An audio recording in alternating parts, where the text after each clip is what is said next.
अल्हम्दुलिल्लाह रब्बिल आलमीन अस्सलातु वस्सलामु अला खातिमिन नबीन।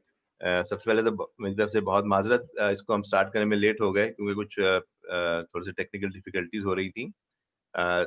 डॉक्टर जुबैर जो हैं ये मेरे बहुत अजीज दोस्त हैं। हम दोनों ने साथ ही एमबीबीएस किया था डॉ मेडिकल कॉलेज से, और बल्कि ये मुझसे पहले यूके आ गए थे। बल्कि मुझे इनके पास इनको मेरी मेज़बानी का शर्फ भी हासिल हुआ था जब मैं एग्जाम देने के लिए यहाँ पे आया था। तो मैं फर्दर डिले के बगैर डॉक्टर ज़ुबैर से कहूँगा कि वो अपनी प्रेज़ेंटेशन स्टार्ट करें। ज़ुबैर आप स्टार्ट कर दें।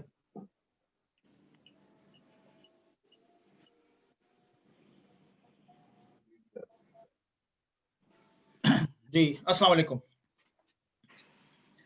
वालेकुम अस्सलाम सर। वालेकुम सलाम। आपको मेरी आवाज़ आ रही है? आप आवाज़ आ रही है। अब जी, थोड़ा बढ़ा दें, अपने वॉल्यूम को बढ़ा दें ज़ुबैर। जी, 1 सेकंड। ठंड बहुत है ना, ज़िया भाई क्या किया जाए? बाहर थोड़ी-सी बर्फ़ भी पड़ी हुई है। बस। जी, अस्सलाम वालेकुम। अब ठीक है? हाँ, ठीक है। बिल्कुल सही है।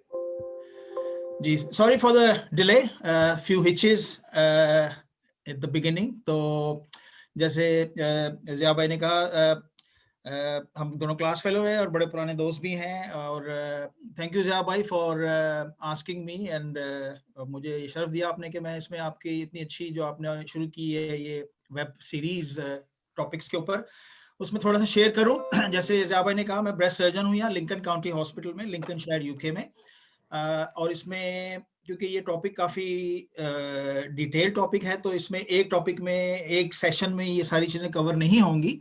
मैंने ज़िया भाई से कहा था कि इसको 2 में करते हैं। पहले में हम करते हैं ब्रेस्ट अवेयरनेस, थोड़ी सी रिस्क फैक्टर स्क्रीनिंग के ऊपर, और बिनाइन जो कंडीशन होती हैं, जो कि नॉन कैंसर कंडीशंस होती हैं, उसको डिस्कस करते हैं। और सेकंड सेशन जो इंशाल्लाह नेक्स्ट संडे को करेंगे, वो सिर्फ ब्रेस्ट कैंसर के ऊपर कंसंट्रेट करेंगे उसको। तो is it okay? The screen, can you see the screen? हाँ, बिल्कुल, बिल्कुल सही आ रही है। ठीक है, आवाज भी ठीक आ रही है। चलें, बिल्कुल, बिल्कुल, बिल्कुल। थैंक यू थैंक जी। यू।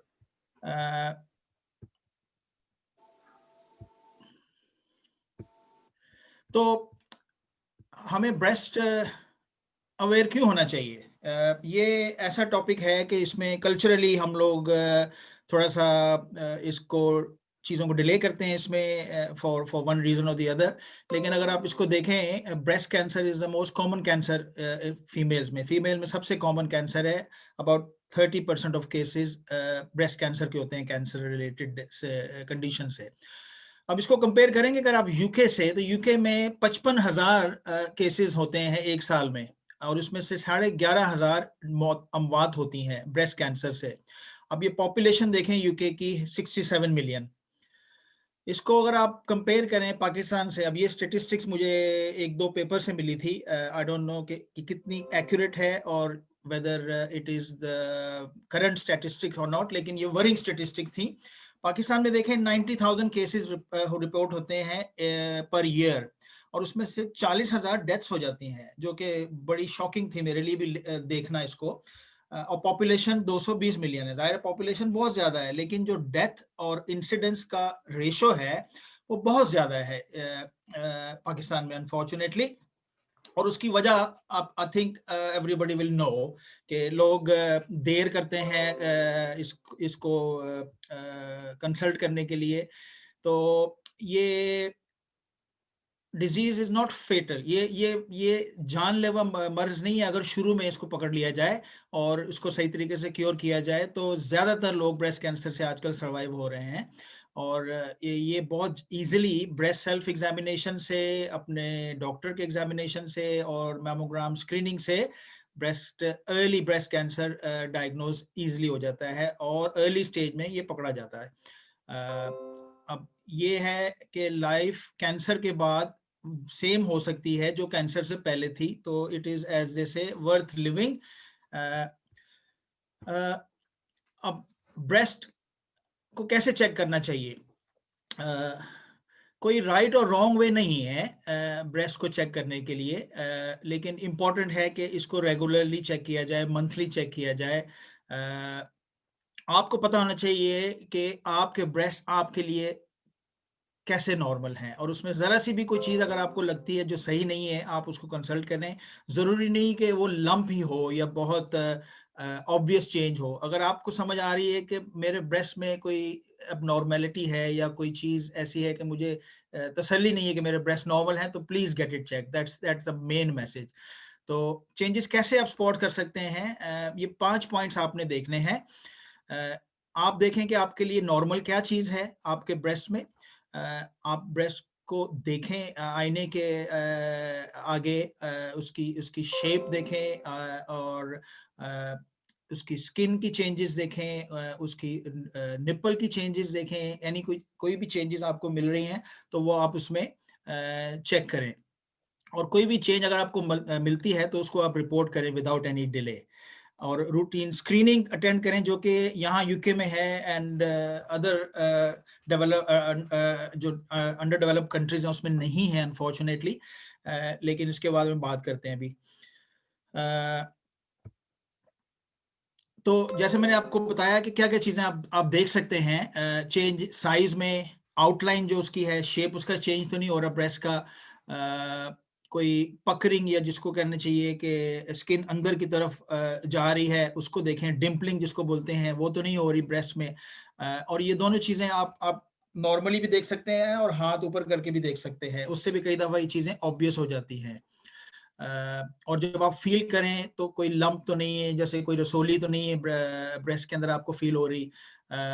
और इसी तरह आपने अपने आर्म पिट जिसको बोलते हैं हम, बगलों में भी आपने फील करना है कि कोई स्वेलिंग या ऐसी कोई एबनॉर्मल चीज़ तो नहीं है। डिस्चार्ज आपको अगर आ रहा है ब्रेस्ट में से, निपल में से, तो वो आपने देखना है कि ये डिस्चार्ज किस कलर का है, कि इसमें कोई खून तो नहीं है।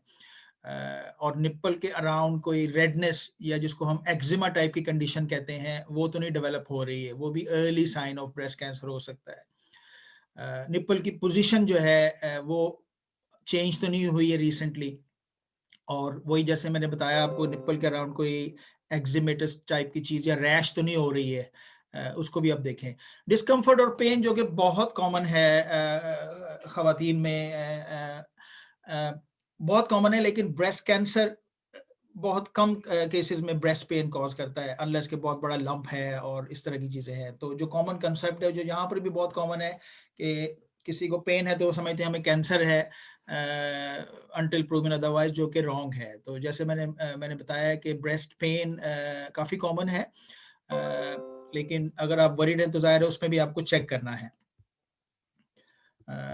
ये एक छोटी सी डायग्राम मैंने इसमें डाली है, इसको देखिए आप, कि किस तरीके से आपने रेगुलर, अब मंथली जैसे मैंने बताया आपको कि यूजुअली आपने पीरियड्स के बाद अपने आप को मंथली चेक करना होता है ब्रेस्ट को, जब आप शावर ले रहे हैं या when you can remember to do that. तो कोशिश करें कि इस तरीके से इसको करें, जैसे हाथ दोनों साइड पे रखे हुए इस डायग्रामेटिक रिप्रेजेंटेशन में। फिर आपने हाथ ऊपर करके देखना है कि कोई चेंजेस तो नहीं आ रही हैं स्किन में, निपल्स में या उसकी शेप में। फिर आपने हाथ जो है यहाँ रखने हैं अपने हिप्स के ऊपर और प्रेस करना है, और जब प्रेस करते हैं तो उससे कई दफ़ा चेंजेस प्रोमिनेंट हो जाती हैं जो पहले नहीं होती हैं। तो आप खड़े होके भी ब्रेस्ट को एग्जामिन कर सकते हैं, और लेट के भी, जैसे कि ये डायग्राम डी में बताया हुआ है, आप उसको एक सिस्टमैटिक अप्रोच से उसको कर सकते हैं। एक तरफ से शुरू करें और दूसरी तरफ जाएं, सर्कल में या ऊपर से नीचे जैसे भी है। और इम्पॉर्टेंट चीज़ ये है कि आपने पॉइंट फिंगर से नहीं प्रेस करना है ऐसे, क्योंकि उससे ये कि आपको बहुत सारे लम्प्स मिलेंगे। तो आपने ये जिसको हम बोलते हैं palm side of the finger, उससे आपने जेंटली अपने आप को एग्जामिन करना है।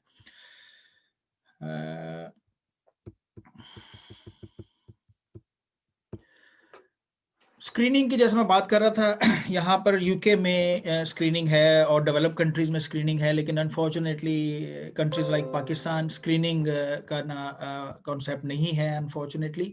लेकिन one can look into this if they have any concerns. जैसे मैं भी आगे डिस्कस करूंगा, फैमिली हिस्ट्री इश्यूज भी होते हैं। तो स्क्रीनिंग के ऊपर मैं ब्रीफली बता देता हूँ ताकि थोड़ा सा कॉन्सेप्ट आ जाए लोगों को कि स्क्रीनिंग क्या होती है। तो स्क्रीनिंग और मेडिकल टेस्ट होते हैं जो डॉक्टर इस्तेमाल करते हैं डिजीज को या कैंसर को अर्ली पिकअप करने के लिए जब उनके साइंस और सिम्टम्स ना आए, जब डिजीज जब बीमारी है या कैंसर है जब जाहिर नहीं हो रहा, उससे पहले उसको पकड़ने के लिए टेस्ट जो होते हैं उसको स्क्रीनिंग कहते हैं। ठीक है, तो ये स्क्रीनिंग ऑब्वियसली हेल्प करती है अर्ली डिटेक्शन में। तो स्क्रीनिंग के लिए बहुत इम्पोर्टेंट है कि आप ये मोस्ट इम्पोर्टेंट थिंग है आपकी हेल्थ के लिए अगर स्क्रीनिंग अवेलेबल है। अब यहाँ यूके में ब्रेस्ट स्क्रीनिंग है, सर्वाइकल स्क्रीनिंग है और कोलोरेक्टल स्क्रीनिंग है। मेरे ख्याल में ज़िया भाई शायद इसमें पॉइंट आउट करेंगे कि शायद प्रोस्टेट की भी बात हो रही है, लेकिन अभी तक ये सिर्फ 3 स्क्रीनिंग है यूके में। तो अब कैंसर के हिसाब से अगर देखें तो 1 in 8 वोमेन जो है डायग्नोज होती हैं ब्रेस्ट कैंसर से यूके में, लेकिन ये दूसरी कंट्रीज में भी सिमिलर हैं इंसिडेंस ब्रेस्ट कैंसर। उससे आप अंदाजा लगा सकते हैं कि कितना कॉमन है ये कैंसर फीमेल्स में।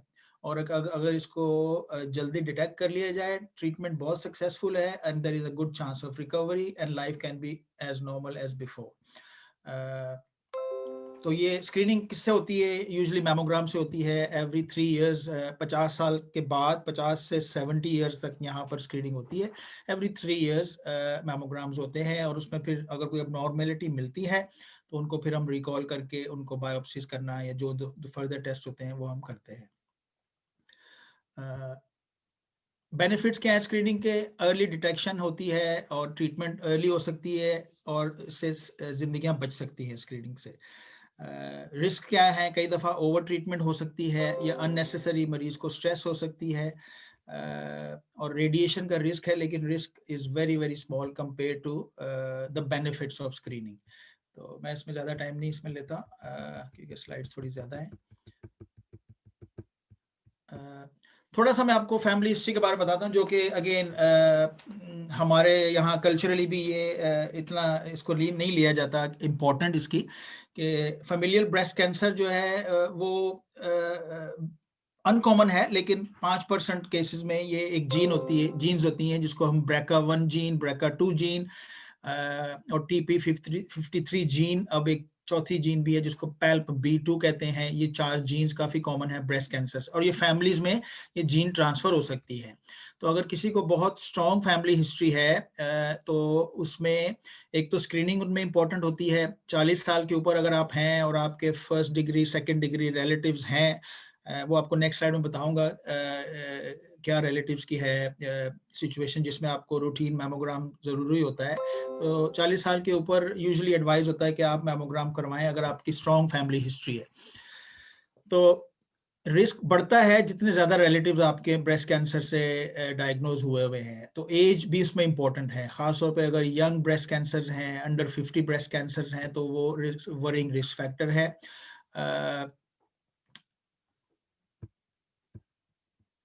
तो अगर आपका फर्स्ट डिग्री रिलेटिव जो कि आपकी सिस्टर या मदर या आपकी बेटी जिनको ब्रेस्ट कैंसर अगर खुदा ना खासा हुआ है, तो आपका रिस्क डबल हो जाता है। और अगर आपके 2 फर्स्ट डिग्री रिलेटिव्स हैं तो आपका रिस्क 5 टाइम ज़्यादा हो जाता है। उससे अंदाज़ा लगा सकते हैं आप।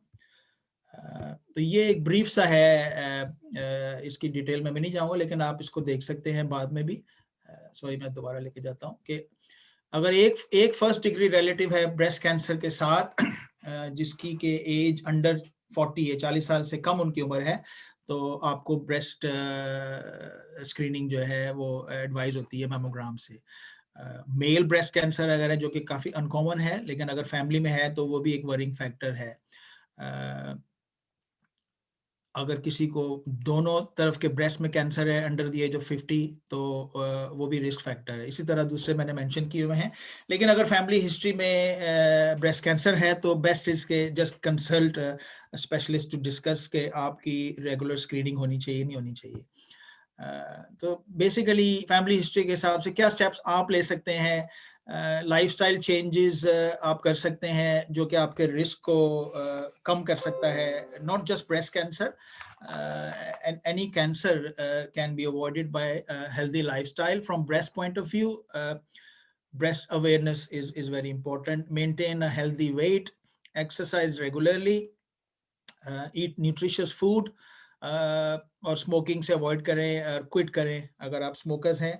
मैं स्टेटिस्टिक्स पढ़ रहा था, 1/3 ऑफ कैंसर डेथ जो होती हैं वो बिहेवियरल और डाइटरी फैक्टर्स जो होते हैं उनसे होती है। जैसे कि अगर किसी का वजन ज़्यादा है और वो वेजिटेबल्स इतने नहीं लेते, या खुराक उनकी इतनी न्यूट्रिशियस नहीं है या हेल्दी खुराक नहीं है और फिजिकल एक्टिविटी नहीं करते, तो ये बड़े इंपॉर्टेंट फैक्टर्स हैं एनी कैंसर्स को प्रिवेंट करने के लिए।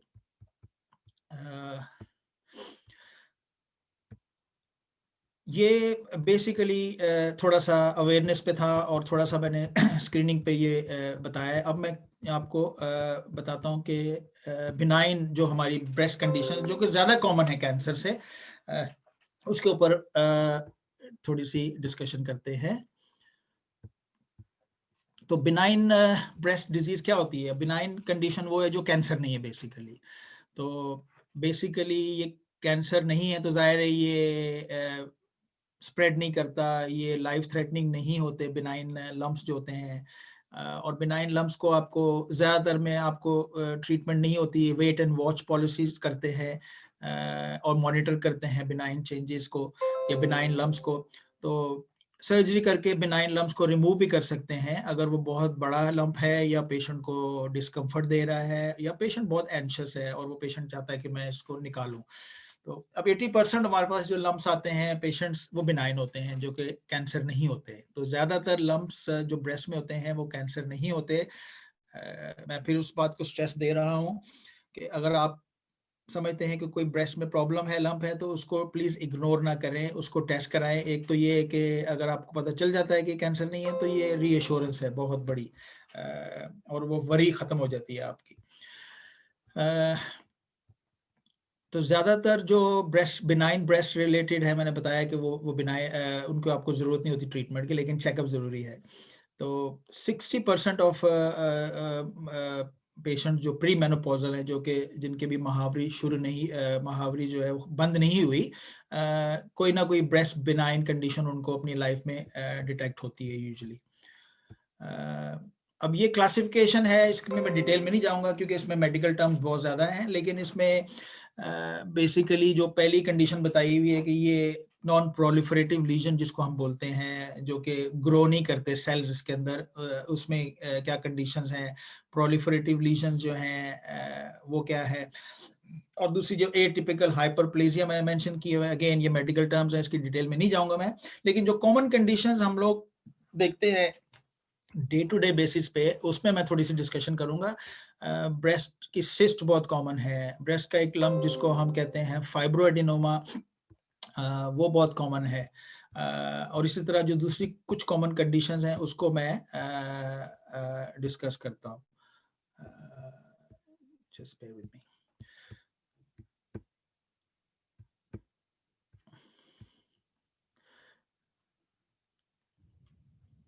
This slide is again mostly medical related. तो इसमें ये बताया हुआ कि किस किस कंडीशंस में अगर किसी को इंटरेस्ट है तो बाद में भी देख सकता है इनको कि जिसमें ज़्यादा रिस्क नहीं होता। कुछ बिनाइन कंडीशंस होती है जिसमें अगर कुछ सेल्स ऐसे मिले हैं जो कि कैंसर बाद में डेवलप कर सकते हैं, वो यहाँ मेंशन हुई हैं, उनको फिर हम ट्रीट करते हैं, उनको फिर सर्जरी से रिमूव करते हैं या दूसरी तरीके से उनको रिमूव कर देते हैं अर्ली स्टेजेस में, ताकि वो आगे डेवलप ना कर सकें। और डेवलप करने में यूजुअली सदियां लगती हैं, उनको सालों लगते हैं, लेकिन इसको नज़र में रखना चाहिए अगर ये बायोप्सी में या उसमें मिलती हैं ये चीज़ें। तो basically again it is most medical terms है।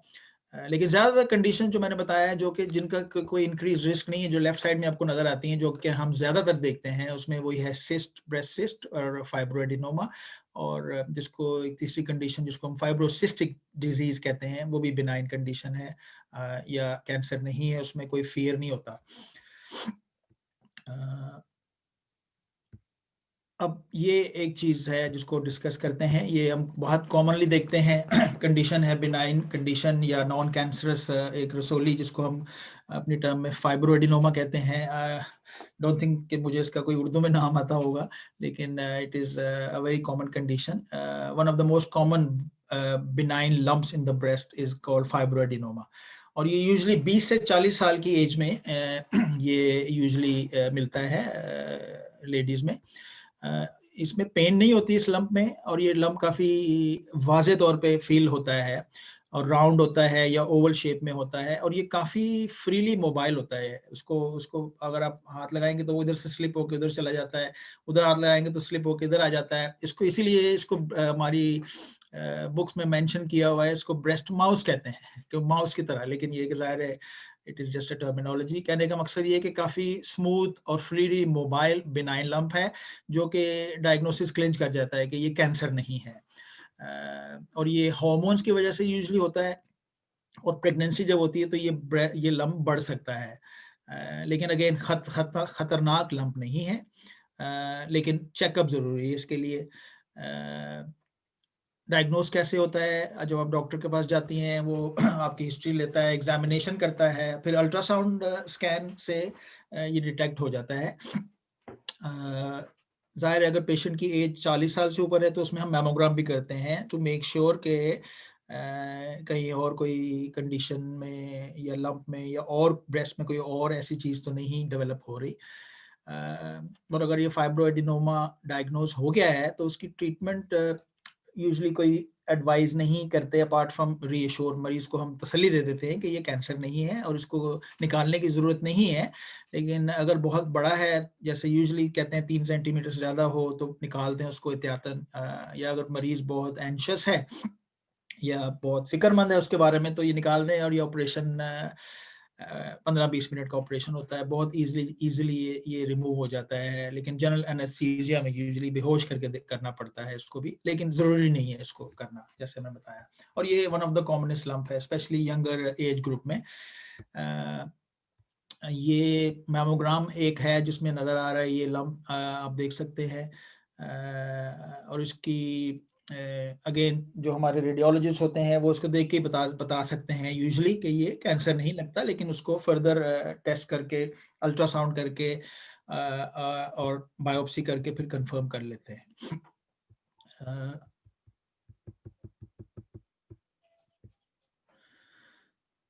एक और चीज़ होती है जिसको हम फाइलॉइडिस ट्यूमर कहते हैं। ये भी एक बिनाइन लंप होता है ब्रेस्ट में, लेकिन ये अगर डायग्नोज हो गया है तो इसको अगर तो बिनाइन है तो इसको कुछ नहीं करते हैं। इसमें बॉर्डर लाइन भी होता है जिसमें कि हम उसको निकालते हैं, और ये कैंसरस भी हो सकता है। लेकिन ये इतना कॉमन नहीं है। लेकिन ये लीफ लाइक पैटर्न इसका माइक्रोस्कोप के नीचे आता है, इसलिए इसको फाइलॉइडिस ट्यूमर कहते हैं।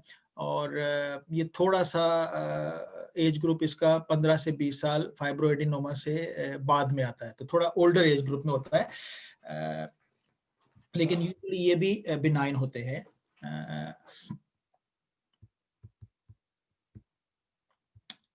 ब्रेस्ट सिस्ट के ऊपर आता हूँ मैं, जो कि अगेन बहुत कॉमन होते हैं, हम क्लिनिक्स में देखते हैं almost day to day basis पे।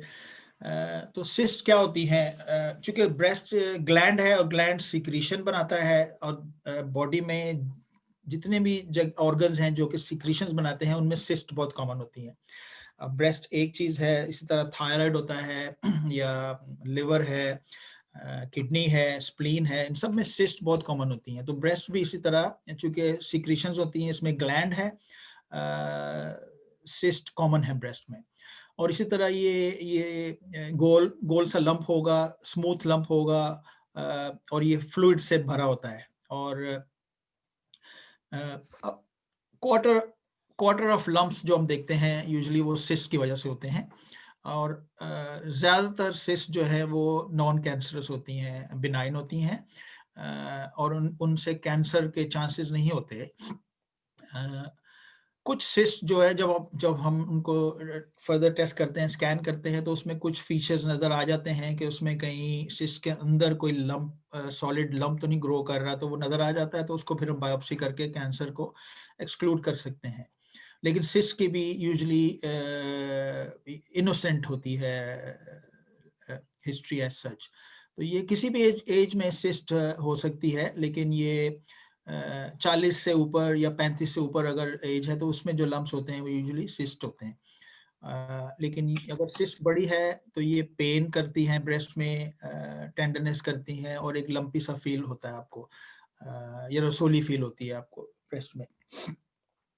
इसको भी कैसे डायग्नोज करते हैं? वही आप आपको जब फील हुआ लम्प तो आप डॉक्टर के पास जाएं, वो आपका एग्जामिन करेगा या करेगी, फिर मैमोग्राम करेंगे। अगर 40 साल से ऊपर एज है तो यूजुअली मैमोग्राम करते हैं, नहीं तो अल्ट्रासाउंड करके ये डायग्नोज हो जाती है। अल्ट्रासाउंड में सिस्ट 100% केसेस में डायग्नोज कर लेते हैं वो, और अगर उसमें कंफर्म हो जाती है सिस्ट तो उसको सिर्फ छोटी सी नीडल डाल के सारा फ्लूइड निकाल देते हैं, लम्प गायब हो जाता है और मरीज खुश होकर ज़ाहिर क्लिनिक से जाता है। वेरी वेरी रेयरली, जैसे मैंने कहा है, ओकेजनली हमें बायोप्सी करनी पड़ती है, क्योंकि सिस्ट के अंदर कई दफ़ा एक सॉलिड लम्प ग्रो अगर हो रहा होता है जो कि स्कैन पिकअप कर लेता है, तो वो फिर हम उसको बायोप्सी करके कैंसर को एक्सक्लूड करते हैं या कैंसर को निकालते हैं कि नहीं है इसमें कैंसर, उसको एक्सक्लूड कर देते हैं।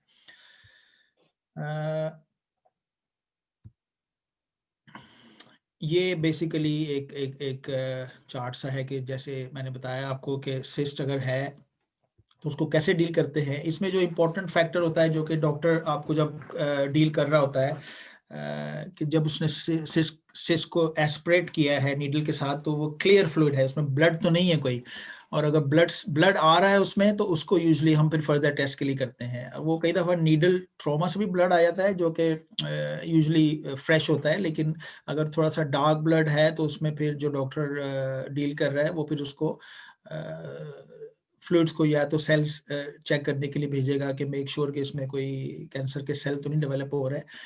लेकिन usually majority of the cyst are nothing to worry about.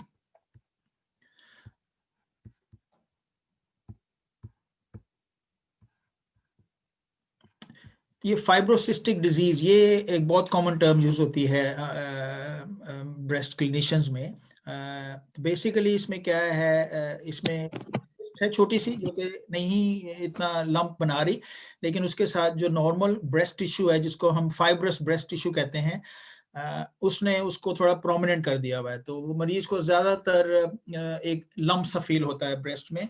Usually ये पीरियड से पहले मरीज कहता है कि ये मुझे लंप आ गया हुआ है, लेकिन पीरियड के बाद थोड़ा सा वो कम हो जाता है। तो बेसिकली वो टिश्यू पूरा जो होता है वो एक प्रोमिनेंट सा हो जाता है, जिसको हम फाइब्रोसिस्टिक डिजीज कहते हैं। ये भी हम बहुत कॉमनली देखते हैं, और ये कोई एज सच लंप नहीं होता, लेकिन ये नॉर्मल टिश्यू है जिसके अंदर छोटी छोटी सिस्ट इधर उधर ब्रेस्ट में होती हैं, जिसकी वजह से वो बड़ा लंप लगता है। और उसको भी इसी तरह हम असेस करते हैं। कैंसर को ऑब्वियसली हमने एक्सक्लूड करना होता है। 30 से 50 साल की एज में ये काफ़ी कॉमन है ये कंडीशन जो है, और इसमें मरीज को पेन भी होती है। यूजुअली ये दोनों तरफ ब्रेस्ट में जो है होता है, और जैसे मैंने कहा है कि माहवारी से पहले या पीरियड से पहले ये ब्रेस्ट ज़्यादा स्वोलन और टेंडर हो जाते हैं, जो कि बहुत कॉमन है, ये कंडीशन बहुत कॉमन है। लेकिन इसमें यूजुअली अवेयरनेस की बात है कि रीएश्योरेंस, खास तौर पे अगर आपके पीरियड्स या माहवारी के बाद वो चीज़ इतनी प्रोमिनेंट नहीं रहती तो आप उसको देख सकते हैं, वेट एंड वॉच। लेकिन वो परसिस्टेंट अगर है और अगर आप वरीड हैं तो अपने कंसल्ट करें अपने डॉक्टर के साथ। जैसे मैंने ट्रीटमेंट कहा है, ये इसका लाइफस्टाइल चेंज है, लो फैट डाइट लें। अगर पेन ज़्यादा कर रहा है तो वेल फिटिंग सपोर्टिव ब्रा जो है उसको पहने, तो उससे सपोर्ट रहता है, पेन नहीं होती फिर। और कॉमन पेन किलर जैसे ब्रूफिन टाइप की चीज़ आप कर सकते हैं, इसमें ले सकते हैं पेन के लिए। इसको यूजुअली कहते हैं जैसे प्री मेंस्ट्रुअल पेन होती है, उसकी वजह से होती है। यहाँ पर एक छोटा सा आपको मैं दिखाता हूँ एक स्लाइड। तो इसमें आप देखें कि ये एक बड़ी सी स्लाइड है जिससे आपको अंदाजा हो जाएगा कि ये डिफरेंट कंडीशन जो हैं वो एज रिलेटेड कैसे कब अफेक्ट होती हैं।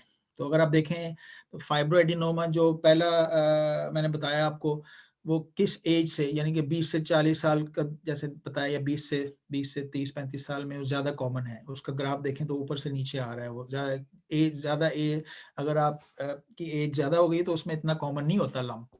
इसी तरह जो सिस्ट है और जो फाइब्रोसिस्टिक चेंज मैंने बताया आपको, वो middle of the age period में आ रहा है। लेकिन जो इसमें इम्पोर्टेंट चीज़, जो आखिरी लाइन अगर आप देख रहे हैं जो ऊपर जा रही है कैंसर की, वो आप देखें कि ग्रेजुअली 40 से ऊपर वो लाइन ऊपर जाना शुरू हो रही है। इसका मतलब है कि एज के साथ साथ कैंसर के चांसेस ज़्यादा होते हैं फीमेल्स में। तो the older you are the more chance of lump being cancerous. लेकिन ज़रूरी नहीं कि जो 70 साल का मरीज़ आए हमारे पास या 50 साल से ऊपर कोई पेशेंट आए तो उसको कैंसर ही हो, लेकिन जो भी लंप हो ज़्यादा उसमें चांसेस होते हैं कि वो कैंसर की वजह से हो सकता है।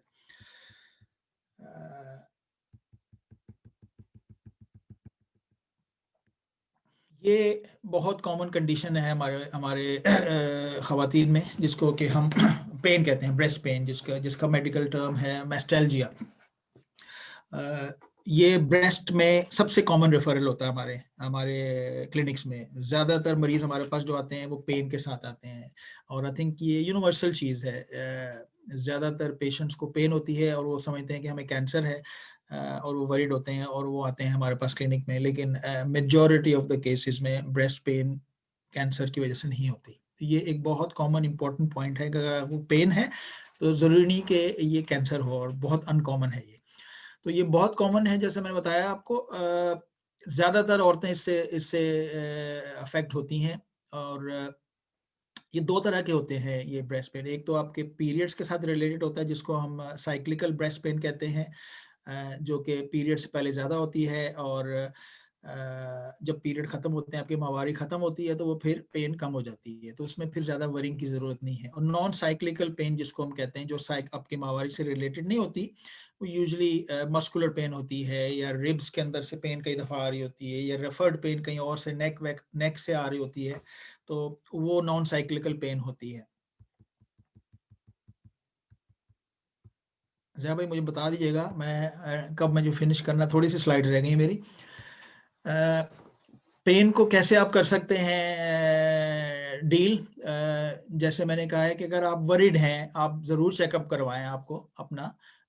और अगर आप इसको कैफीन जो है, जैसे कॉफ़ी वगैरह होती है या चॉकलेट्स वगैरह है, वो कम करें, उससे पेन कम हो सकती है। फैट रिड्यूस करें अपनी डाइट में, उससे भी पेन में फ़र्क पड़ सकता है। कंफर्टेबल सपोर्टिंग स्पोर्ट्स ब्रा पहनेंगे तो उससे ब्रेस्ट सपोर्ट होता है, तो उससे पेन कम हो जाती है। और कई दफ़ा जो टॉपिकल जेल्स होती हैं, जैसे ब्रूफिन जेल या वोल्ट्रल जेल, अगर आप लगाएं तो उससे भी फ़र्क पड़ता है।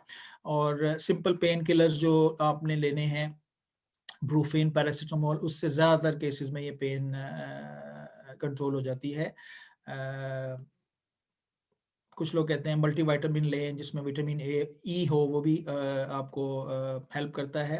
और इवनिंग प्रिमरोज ऑयल बहुत कॉमनली यूज़ करते हैं, विच जो कि 50 से 60% लोगों में जो साइक्लिकल पेन है या माहवारी से रिलेटेड जो पेन है, वो उससे कंट्रोल होती है। और इवनिंग प्रिमरोज ऑयल जो है, ये बेसिकली दवाई नहीं है, ये फैटी एसिड जिसको बोलते हैं हम, इंग्रेडिएंट्स हैं जिसमें जो कि हेल्प करती है ब्रेस्ट पेन में।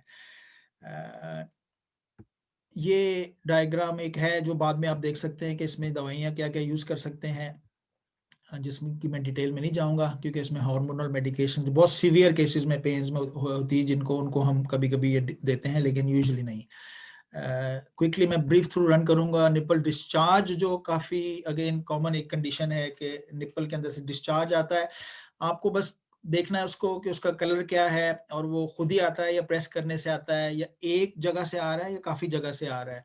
और आपको ऐसी मेडिसिन तो नहीं ले रही, कई दफ़ा मेडिसिन्स भी डिस्चार्ज करती हैं। स्मोकर्स में डिस्चार्ज काफ़ी कॉमन है, जो कि ज़ाहिर है हमारे कल्चर में फॉर्चुनेटली इतनी ज़्यादा ख़वातीन नहीं स्मोक करती, लेकिन यहाँ पर यूके में हम देखते हैं बहुत सारी लेडीज़ जो स्मोक करती हैं, उनको निपल डिस्चार्ज होता है। कलर जैसे मैंने बताया, अगर तो ब्लड स्टेन्ड है, जिसमें कि मतलब खून का रंग आ रहा है या डार्क ब्राउन सा आ रहा है, उसमें आप उसको फर्दर टेस्ट ज़रूरी होते हैं। एक छोटा सा डक्ट के अंदर एक छोटा सा पॉलिप बन जाता है, जिसको हम पैपिलोमा कहते हैं, उसकी वजह से भी हो सकता है। और very very early cancer change, जिसको हम DCIS या डक्टल कार्सिनोमा इन साइटू कहते हैं, उसकी वजह से भी हो सकता है। तो अगर खून या डार्क कलर का निपल डिस्चार्ज आ रहा है और वो परसिस्टेंट है और ट्रॉमा से रिलेटेड नहीं है, तो उसको चेक करना ज़रूरी है। मिल्की डिस्चार्ज ज़ाहिर है जब मरीज़ जब जब पोस्ट लैक्टेशन जिसको कहते हैं, जब बच्चा पैदा होता है, उसके बाद जब बच्चे को दूध पिलाते हैं, उसके बाद जब पिला के ख़त्म भी कर देते हैं, उसके काफ़ी अरसे के बाद भी ये कई दफ़ा चलता रहता है, जिसको कि मिल्की डिस्चार्ज कहते हैं। वो भी इतना वरिंग फैक्टर नहीं है उसमें। एब्सिस की वजह से ज़ाहिर डिस्चार्ज भी हो सकता है। तो अगेन अगर आप इसमें वरिड हैं तो आप जीपीस के अपने डॉक्टर के पास जाएं, रेगुलर चेकअप करवाएं ताकि मेक श्योर करें कि इसमें और कई दफ़ा इसमें मैं पॉइंट कर दूं, कई दफ़ा डिस्चार्ज क्लियर होता है लेकिन उसमें खून होता है जो कि नज़र नहीं आता, तो वो डॉक्टर जो है वो उसको चेक कर सकता है, जिसको एक स्टिक होती है उसको लगा के, तो उससे फिर पता चल जाता है। और परसिस्टेंटली उसमें ब्लड के ड्रॉप्स आ रहे हैं जो कि नज़र नहीं आ रहे हैं, तो वो फिर उसको फर्दर टेस्ट की ज़रूरत होती है। और जैसे मैंने कहा कि अगर 50+ हैं और निपल डिस्चार्ज आ रहा है और परसिस्टेंट है तो उसको प्लीज इग्नोर नहीं करें। आई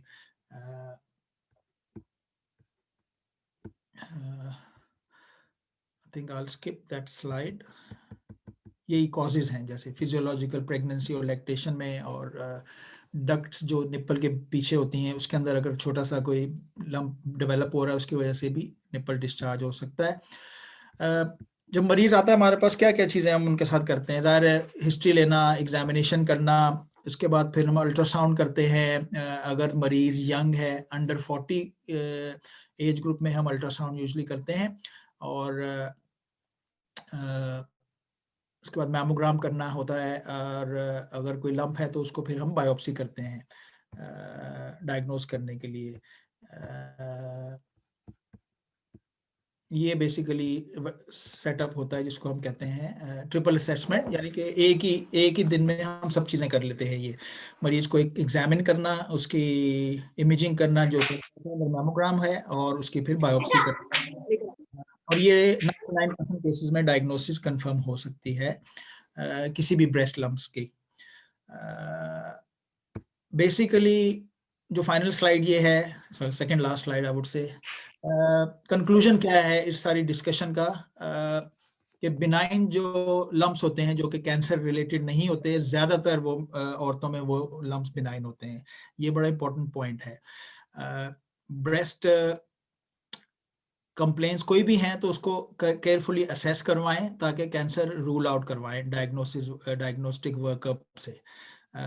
और जैसे मैंने कहा कि अगर कोई रसोली है, लंप है, पेन है, निपल डिस्चार्ज है या स्किन चेंजेस हैं, इस तरह की जो भी कंडीशंस मिल रही हैं आपको, उसको आप इग्नोर नहीं करें। और ब्रेस्ट कैंसर को रूल आउट करना बड़ा ज़रूरी है। तो टेक होम मैसेज यही है कि अगर आपको कोई भी कंसर्न है प्लीज़ उसको हिडन ना रखें, छुपाएं ना उसको प्लीज़ चेकअप करवाएं, ताकि अगर खुदा ना खास्ता कोई चीज़ डेवलप हो रही है जो कि कैंसर बन सकती है, वो वेरी अर्ली स्टेज में डायग्नोस हो जाएगी और उसकी ट्रीटमेंट हो जाएगी, और आपकी life expectancy will be very good after treatment. ये हमारा कैथेड्रल है जहाँ मैं रहता हूँ, लिंकन में, और ये तस्वीर मैंने ली है, देखें, चंद साल पहले। तो that's to finish off, and thank you very much. बहुत शुक्रिया आपकी हाजिरी का, और अगर कोई क्वेश्चन है तो आई हैप्पीली टेक देम। जो पहली स्लाइड है वो मैं यहाँ लगा देता हूँ, इसके ऊपर मेरा ईमेल लिखा हुआ नीचे, BAIRYUK@gmail.com। ये प्लीज नोट कर लें, अगर किसी को ईमेल नोट करना है तो मुझे ईमेल करें। अगर कोई भी कंसर्न है या आप कोई भी चीज़ डिस्कस करना चाहती हैं out of this meeting, I will be more than happy to advise and put you in the right direction. तो बहुत शुक्रिया जी, थैंक यू वेरी मच। जज़ाकल्लाह खैर डॉक्टर ज़ुबैर। मेरे ख्याल से आपने जैसे कहते हैं ना कि यानी समंदर को कूजे में बंद कर दिया है और बहुत सी चीज़ें क्लियर हो गई हैं। और मेरे ख्याल से मैसेज वही है जो ज़ुबैर ने भी कहा कि अगर कोई कंसर्न है तो ज़रूर डॉक्टर से मशवरा करें, उसको आप खामोशी से अपने साथ लेके ना चलें। और मैं बल्कि डॉक्टर ज़ुबैर से मैं रिक्वेस्ट करूँगा अगली प्रेजेंटेशन के अंदर वो वाक़या बताएं जो इन्होंने मुझे बताया था जी, कि किस रिश्तेदार डेफिनेटली। के साथ जो है ब्रेस्ट कैंसर था और उसने जो है वो बिल्कुल तवज्जो नहीं दी, और ये सोच के कि किसी ने कहा था कि अगर इसको चीरा लग गया तो वो ये फैल जाएगा, फिर तो बहुत मुश्किल होगा कंट्रोल करना। तो खुदारा ऐसी चीज़ ना सोचें, क्योंकि चीरा लगाना, बायोप्सी करना से कैंसर बिल्कुल नहीं फैलता। ये मैं आपको मतलब खुद भी मैं कह सकता हूँ, और मेरे ख्याल जितने भी हमारे यहाँ डॉक्टर हज़रात हैं इसको आपको क्लियर कर सकते हैं। अगर आप कुछ नहीं करेंगे तो कैंसर फैलता रहेगा, लेकिन अगर चीरा लग जाएगा, डायग्नोसिस हो जाएगी, बायोप्सी हो जाएगी, तो इंशाअल्लाह ताला उसका इलाज जो है वो बर वक़्त शुरू हो सकता है। तो इसके अभी आपके ज़हन में कोई क्वेश्चन हो तो ज़रूर बताइए, पूछिए।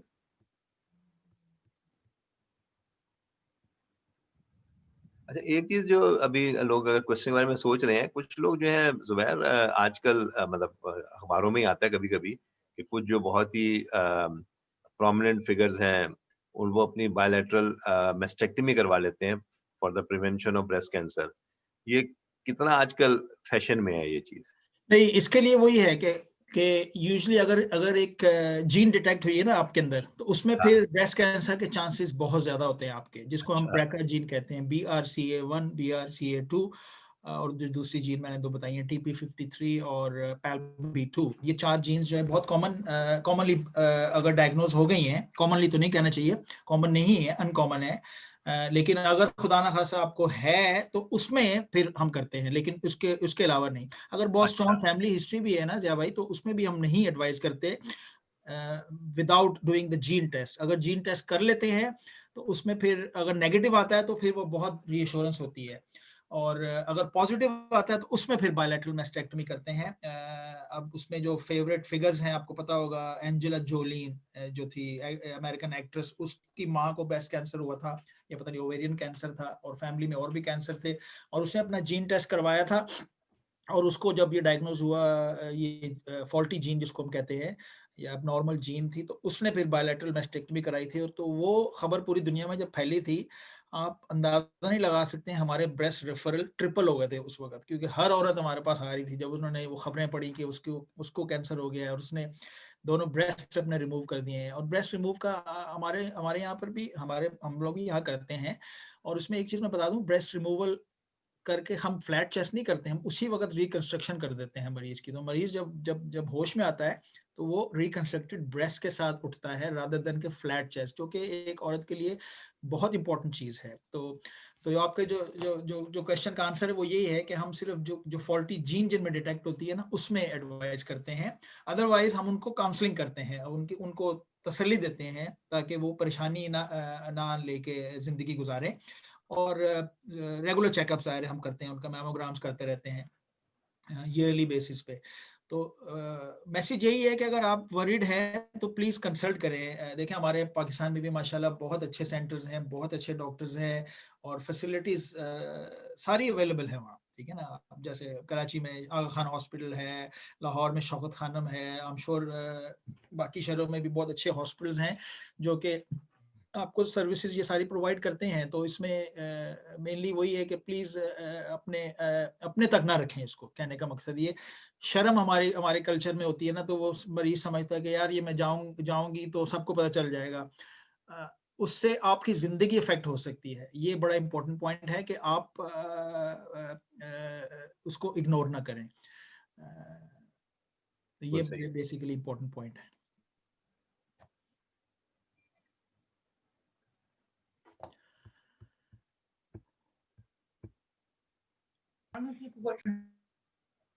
जी, जी, कोई क्वेश्चन करना चाह रहे हैं? अस्सलाम वालेकुम ज़ुबैर अंकल, ये इब्राहिम बोल रहा हूँ। जी जी। मुझे सवाल तो मैंने कहीं पढ़ा था कि रिसेंटली कि मैन को भी जो है ब्रेस्ट कैंसर हो सकता है, और मैं पूछना चाह रहा था कि वो कितना लाइकली होता है, और उसके क्या जो है सेम उसकी जो है वो होती है सिम्टम्स वगैरह, या उसका कोई स्पेसिफिक चीज होती है? बिलाल, बेसिकली मेंस में ब्रेस्ट कैंसर हो सकता है, लेकिन बहुत अनकॉमन है। लेकिन चूंकि मर्दों में ब्रेस्ट इतना ज्यादा नहीं होता, तो कॉमनली वो छोटा सा भी लंप होता है तो वो मरीज फील जल्दी कर लेता है, ठीक है ना। अब मैं ऑन एवरेज मैं साल में यहाँ पर कम से कम 1 से 2 मरीजों की मेस्टेक्टमी करता हूँ, मर्दों की, जिनको ब्रेस्ट कैंसर डायग्नोज होता है हमारे यूनिट में। लेकिन जनरली अगर आप देखा जाए तो ब्रेस्ट कैंसर मर्दों में बहुत कम है। 1% बेसिकली है, 99% फीमेल्स में है और 1% मेल्स में होता है।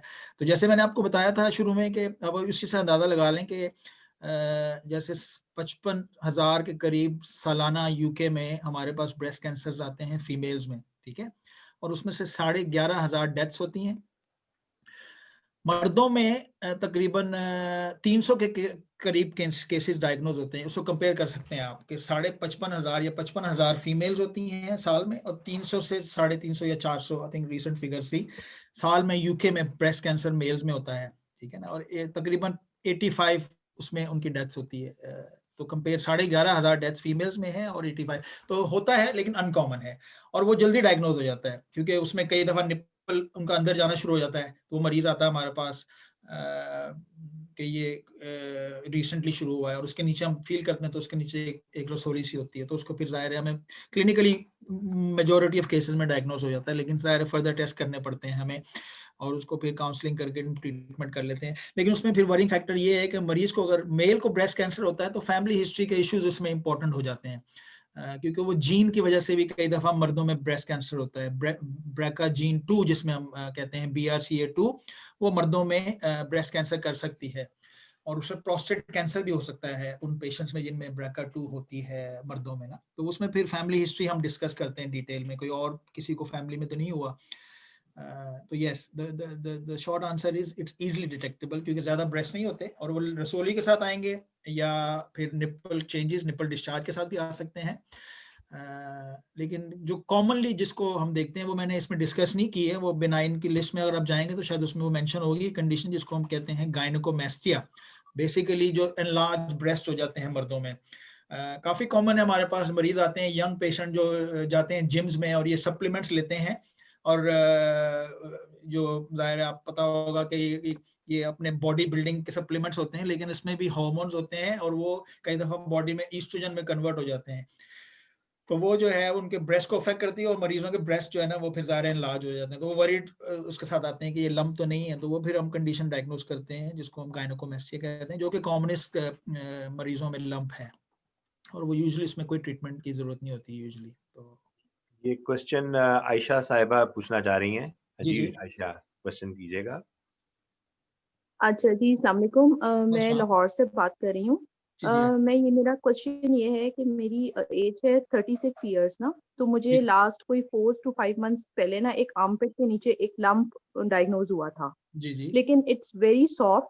ठीक है, मैंने 3 डॉक्टर्स को चेक करवा दिया, वो कहते हैं कि इट्स नॉट, यानी कि ये इसमें ऐसा कोई चीज नहीं है, इट्स जस्ट अ लाइपोमा, जी फैटी टिश्यूज एक इकट्ठे हो गए मैम। बिल्कुल बिल्कुल, तो बहुत आप कॉमन। ये मतलब इसका कोई नुकसान नहीं है, तो अगर आप जो है ना, अगर आप चाहती हैं कि मतलब ये आपको नजर ना आए, इट्स अ कॉस्मेटिक होगा अगर, तो आपको कट लगा के हम निकाल देंगे, अदरवाइज ये आपको नुकसान नहीं देगी। तो मेरा ये क्वेश्चन है कि आगे जाके तो नहीं कोई प्रॉब्लम नहीं क्रिएट नहीं हो सकती नहीं है नहीं, इससे? लाइपोमा इज अगेन काफी कॉमन, हम भी देखते हैं इस तरह के और बहुत कम केसेस में हम मरीज को ऑपरेट करते हैं, क्योंकि यूजुअली ऑपरेशन के बाद कई दफा प्रॉब्लम हो सकती है वुंड की, इन्फेक्शन की, क्योंकि वो जगह ऐसी है ना, जैसे आपने बताया कि आपके बगलों के अंदर है और ये जाहिर है कि बैक्टीरिया होते हैं काफी, तो इन्फेक्शन वुंड में काफी कॉमन है और वो फिर पेन भी रहती है कई दफा स्कार के साथ। तो लाइपोमा फैटी लम्प जिसको हम कहते हैं बहुत कॉमन है ये, ठीक है, और ब्रेस्ट में भी कई दफा मिलते हैं हमें। तो अगर तो उन्होंने आपके ग्लैंड सारे असेस कर लिए हैं, ग्लैंड्स आपके बिल्कुल ठीक हैं, जिनको जो जो कि दूध होते हैं आपके बगल में, वो जाहिर है नॉर्मल है, अगर आपने 2-3 डॉक्टर्स को दिखाया है तो आई एम श्योर, और वो क्लिनिकली भी उसको फील कर सकते हैं। ये लाइपोमा यूजुअली क्लिनिकली डायग्नोज हो जाता है और अगर तो बहुत बड़ा नहीं है। कई दफा हमने देखा है, हमारे पास पेशेंट आते हैं कि जिनका यहाँ से इतना बड़ा लंप होता है तो समझ लें छोटा सा ब्रेस्ट नजर आ रहा होता है बगल में, उस तरह के केसेस में हम उनको ऑपरेट करते हैं ताकि उनकी जो है वो जो एक होता है ना मरीज, क्योंकि ये मुझे पेन भी देता है और ये अनसाइटली है, तो उसमें हम करते हैं, लेकिन अनकॉमन है ऑपरेशन। तो उसमें अगर आपको फैटी लम्प डायग्नोज हो गया लाइपोमा, तो उसको कोशिश करेंगे ना ऑपरेट करवाएं अनलेस कि बहुत बड़ा है और अनसाइटली है और बहुत पेनफुल है अगर है तो। वो पेनफुल नहीं है, बट ये कि थोड़ा सा समटाइम इरिटेशन फील होती है हाँ कि जैसे कुछ चीज, तो हाँ, इसमें कोई डेंजरस वाली बात नहीं तो नहीं नहीं नहीं, है? ये कैंसर नहीं करता और ये काफी कॉमन है, तो इसमें कोई वरी की जरूरत नहीं है आपको। कोशिश ना करें उसको तो निकालने की, इसकी क्योंकि कोई कई रीजन दफा हमें आप पता चल सकती है कि किस? देखें फैटी लम्प लाइपोमा बॉडी में कहीं भी हो सकता है, किसी भी जगह डेवलप हो सकता है, जहां भी फैट है ना बॉडी में वो लाइपोमा हो सकता है। तो इसलिए ये इसकी कोई वो नहीं है रीजन के मुझे क्यों हुआ है। ये किसी को, ये थिन लोगों को भी होता है, नॉर्मल बिल्ड के लोगों को भी होता है और जो ओबीस होते हैं उनमें ज्यादा कॉमन होता है, लेकिन इसमें कोई वरी की जरूरत नहीं है आपको, आई डोंट थिंक सो। और अगर आप Okay. आपने स्कैन कराया तो you can happily share your scan images and report to me on my email and I can have a look at it. नहीं, मैंने स्कैन नहीं करवाया, मुझे जस्ट डॉक्टर ने कहा कि नो नीड टू वरी, इसके लिए कोई परेशानी की बात नहीं है, आप इसको ऐसे ही छोड़ दें। कितने अरसे से आपको ये? ये मुझे 5 to 6 मंथ से है। अच्छा ठीक है, अगर ग्रो नहीं कर रहा है तो ठीक है, लेकिन अगर आप वरीड हैं तो आप किसी को और दिखा लें और उसका एक स्कैन करवा लें, वो आपको और फिर रीएश्योरेंस दे देगा कि ये सिर्फ एक छोटा सा फैटी लंप है जिसकी कोई वरिंग फैक्टर नहीं है।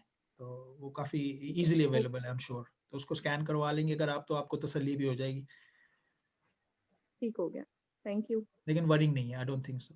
Thank you. ठीक है, थैंक यू। मतलब कभी-कभी ये लम्प्स जो होते हैं, जो हमारा एक्सपीरियंस है यूरोलॉजिस्ट के तौर पे, उसमें जब तक आपको सिम्पटम्स प्रोड्यूस ना कर रहे हो, उस तक ऑपरेट ना कराएं, क्योंकि बाद में कभी-कभी वो लम्प्स जो होते हैं, वो लम्प्स इतने प्रॉब्लम नहीं कर रहे थे जितना उसका ऑपरेशन के बाद में प्रॉब्लम होता है, बिल्कुल जैसे डॉक्टर बिल्कुल ज़ुबैर ने बिल्कुल कहा है। बिल्कुल। तो इसलिए हम एनकरेज नहीं करते, और हम कोशिश करते हैं कि मरीज को एक्सप्लेन कर दें अच्छी तरह हर चीज़ के बारे में, और मरीज इसको एक्सेप्ट भी कर लेते हैं। ठीक हो गया।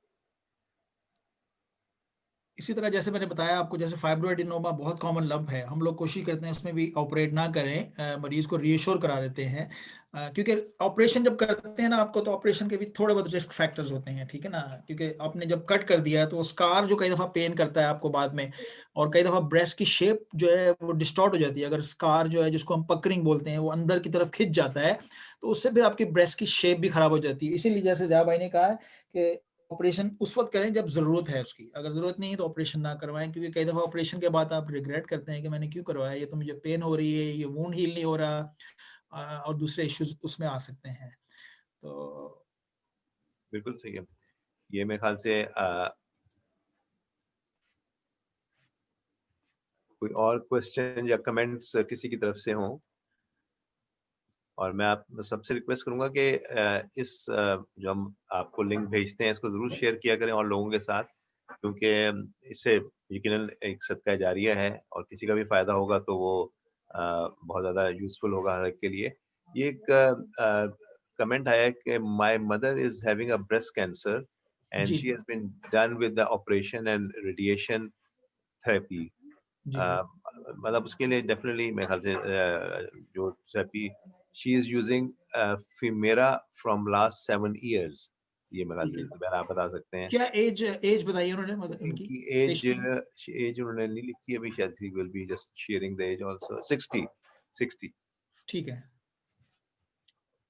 तो हम लोग यूजुअली ये जो फेमारा है, जिसको हम लेट्रोजोल कहते हैं, ये एंटी एस्ट्रोजन टैबलेट है, ये सर्जरी के बाद हम देते हैं, क्योंकि ज़्यादातर जो कैंसर्स होते हैं 2/3 ऑफ देम वो हार्मोन सेंसिटिव होते हैं, जिसका मतलब है कि ईस्ट्रोजन से फेड होते हैं। तो उसमें फिर हम एंटी एस्ट्रोजन देते हैं, जिसमें बहुत पहले टमोक्सिफेन काफ़ी यूज़ होती थी, लेकिन ये जो फेमारा है, जो लेट्रोजोल के नाम से, जेनरिक नेम उसका लेट्रोजोल है, फेमारा उसका ट्रेड नेम है, तो उसको हम देते हैं फॉर 5 to 7 years। तो 7 years तक हम लोग यूजुअली देते हैं इसमें, क्योंकि ये बोन को भी कभी अफेक्ट कर सकती है, बोन की थिनिंग हो सकती है, और तो 7 years यूजुअली हमारा रिकमेंडेशन होती है यहाँ पर आजकल यूके में फेमारा की।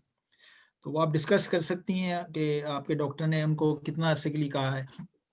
कुछ लोग हाँ 10 साल तक भी देते हैं, लेकिन एज अ सेड के प्रीवियसली थी, ये लाइफ लॉन्ग होती थी पहले एक ज़माने में, फिर उसके बाद 10 साल हुई, फिर जो रिसर्च और स्टडीज़ की हैं उन्होंने, तो उन्होंने 7 years इसका कहा है कि सेम इफेक्ट होता है। अगर आप उससे ज़्यादा भी लें तो ज़्यादा लेने का कोई इतना फ़ायदा नहीं है उनका, क्योंकि वो बोन्स को जो है ना वो फिर थिन कर सकती है ये जो टैबलेट है।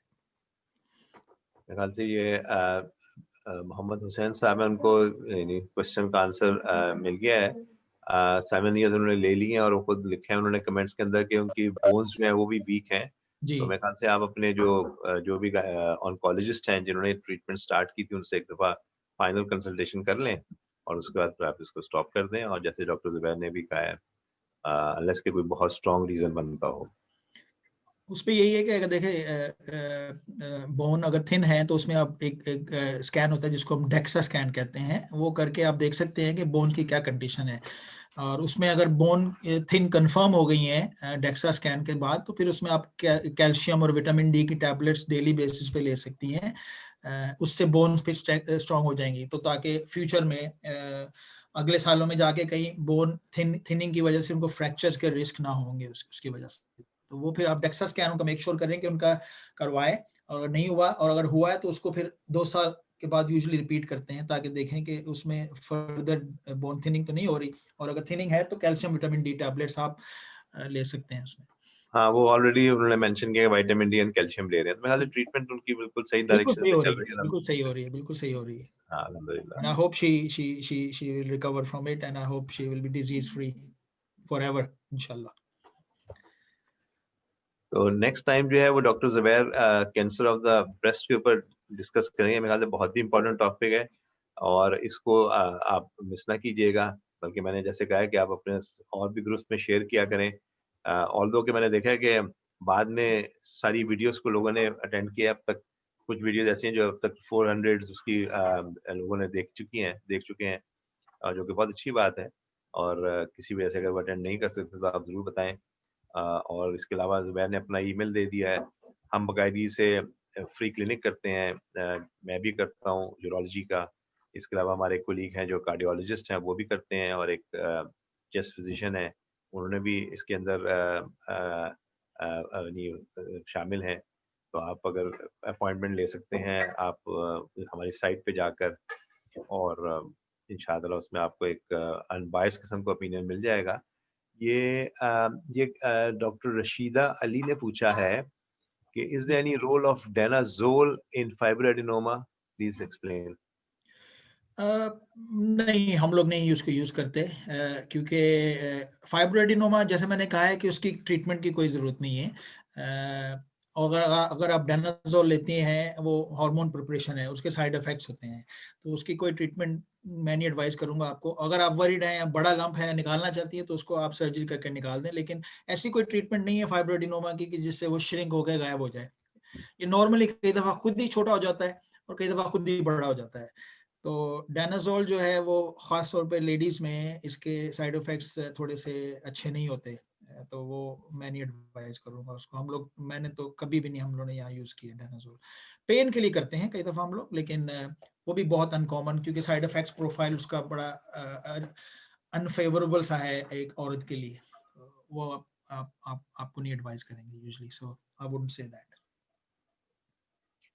तो अगर कोई और क्वेश्चन नहीं है तो इंशाअल्लाह नेक्स्ट संडे को फिर आप लोग से इसमें यानी रिक्वेस्ट है कि शामिल हो। और ये लास्ट क्वेश्चन मेरे ख्याल से मैं लेता हूँ। ये मेरे दोनों साइड्स लंप एंड सिस्ट हैं, डॉक्टर ने 6 मंथ बाद एमआरआई के लिए कहा है, और क्या ये 6 मंथ बाद करवा सकती हूँ? मेरे ख्याल से ये क्वेश्चन है इनका।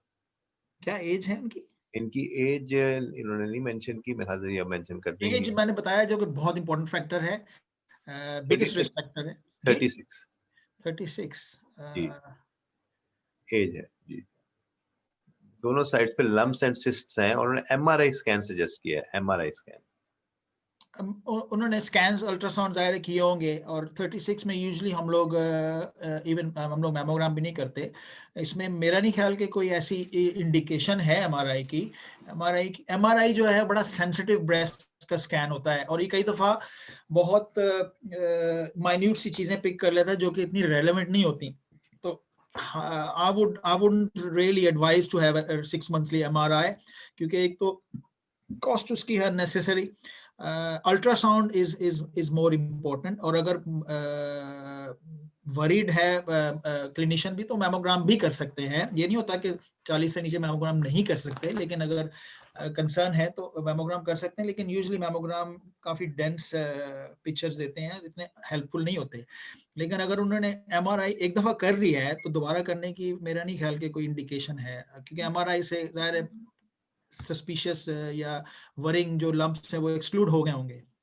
तो basically it is not usually practice to repeat this every 6 months. हाँ, इन्होंने मेंशन किया कि मेरा मेमोग्राम भी हो चुका है, जी तो फिर मेरे ख्याल से शायद ओवर इन्वेस्टिगेशंस ना हो रही हो। बिल्कुल बिल्कुल। उन्होंने लिखा है कि एमआरआई उनका एक दफ़ा उन्होंने करवाया है। नहीं, उन्होंने कहा कि उन्होंने 36 जी मेरे ख्याल से उन्होंने करवाया है। हाँ वही है ना कि उन्होंने एक दफ़ा करवाया है, और उसके बाद दोबारा से अगर वो नॉर्मल है तो फिर मेरा नहीं ख्याल कि कोई ज़रूरत है दोबारा एमआरआई करवाने की। क्योंकि अगर अगर देखें एमआरआई में कुछ चीज़ है जिसको कि उन्होंने उसकी उसकी उसकी बेस तक पहुंचना है, तो वो उसको अभी करें ना। 6 मंथ्स में करने की कोई इंडिकेशन एज सच नहीं है। तो लगता नहीं है कि कोई इसमें वरिंग फैक्टर है, क्योंकि एमआरआई अगर उन्होंने करवाया है, मैमोग्राम करवाया है, मोर इम्पोर्टेंटली अल्ट्रासाउंड इसमें बड़ा ज़रूरी है आपके केस में, क्योंकि अल्ट्रासाउंड ज़्यादा यंग एज ग्रुप में चीज़ें सिस्ट और ये फाइब्रोएडिनोमास और इस तरह के benign lumps usually diagnose easily कर सकता है। तो मेरा नहीं ख्याल कि 6 महीने के बाद एमआरआई की ऐसा ज़रूरत होगी, लेकिन अगर आप उसी से तसल्ली आपकी होती है और अगर आप क्लिनिशियन करता है तो आप करवा सकते हैं। लेकिन मुझे वरिंग उसमें ये लगता है, जैसे मैंने कहा है कि एमआरआई बड़ा सेंसिटिव स्कैन है और कई दफ़ा और ज़ाहिर पीरियड से रिलेटेड होता है। वो एमआरआई जब करते हैं तो वो पीरियड्स के आपके मंथली साइकिल के एक स्टेज पे करते हैं, और कई दफ़ा अगर आप उस स्टेज में नहीं करेंगे तो वो एमआरआई पिक करता है ऐसी चीज़ें जो कि और नॉर्मल होती हैं और इररेलेवेंट होती हैं, और वो फिर वरी करता है डॉक्टर को भी और मरीज को भी।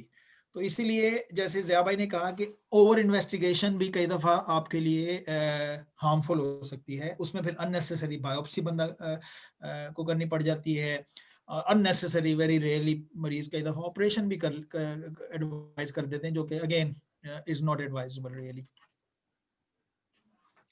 बहुत बहुत शुक्रिया, जज़ाकल्लाह खैर। तो नेक्स्ट संडे को इसी टाइम पे मुलाकात होती है। बहुत बहुत शुक्रिया। अस्सलाम वालेकुम रहमतुल्लाहि व बरकातहू। Thank you very much.